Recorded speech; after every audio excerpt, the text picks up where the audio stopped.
Not the smartest guy in the world. Not even the smartest guy in the room usually.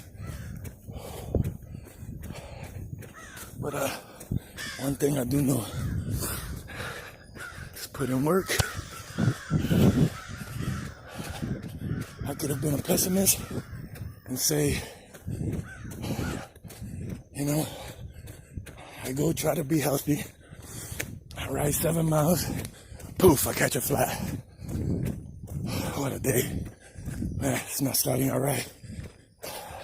But instead, I embraced the suck and figured life was telling me,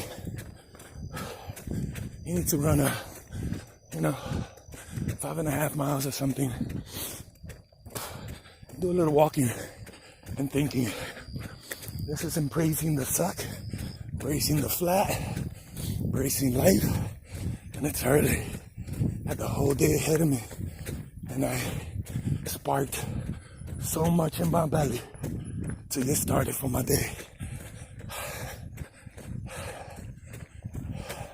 Put in the work. That's all I know how to do.